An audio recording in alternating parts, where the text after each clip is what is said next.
అందరూ కష్టం గురించి మాట్లాడుతున్నారు. అరే ఇలాంటి కథ కోసం కాకపోతే ఎప్పుడు కష్టపడతామండి. కష్టంతో చేసిన పని కాదు, చాలా ఇష్టంగా ప్రేమతో చేసిన పని. ప్రతిరోజు లెగిసి పొద్దునే షూటింగ్ ఎప్పుడు వెళ్ళాలా, జిమ్ చేసి షూటింగ్ ఎప్పుడు వెళ్ళాలా అని అనిపించిన one of the rarest films నాకు. బహుశా ఒక మగధీర కనిపించింది, రంగస్థలానికి కనిపించింది, ఆర్ఆర్ఆర్ కనిపించింది, మళ్ళీ నాకు పెద్దగా అనిపించింది. అలాంటి భావం, అలాంటి ఒక ఎక్స్పీరియన్స్ ఇచ్చిన మా బుచ్చిబాబుకి స్పెషల్గా థ్యాంక్స్ చెప్పాలి. ఇలాంటి సినిమా ఒప్పుకోవడానికి నాకు ఒకటే బలం నా మనసులో, ఇలాంటి సినిమా చెయ్యాలి అని. ఎవరు కాదు, అది మీరే మీకోసమే. నిజంగా ఏ ఆర్టిస్ట్కైనా వాళ్ళ అభిమానుల నుంచి, వాళ్ళ శ్రేయోభిలాషుల నుంచి ఇలాంటి ఎక్సైట్మెంట్, ఇలాంటి ఎంకరేజ్మెంట్ లేకపోతే ఎందుకు చేయాలండి సినిమాలు? హాయిగా ఇంట్లో కూర్చొని వేరే పని చేసుకోవచ్చు.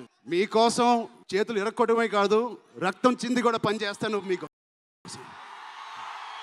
మిమ్మల్ని ఎంటర్టైన్ చేయడం ఒక పిచ్చా, లేకపోతే సినిమాలో మంచి సినిమా చేసి మీకు ఏదైనా ఇవ్వాలని ఒక పిచ్చా నాకు తెలియదు. నాన్నగారి కొడుకు పుట్టినందుకు, కళ్యాణ్ బాబాయ్ గారు ఉన్నందుకు ఇంట్లో ఇది తప్ప నాకు ఇంకేం తెలియదు.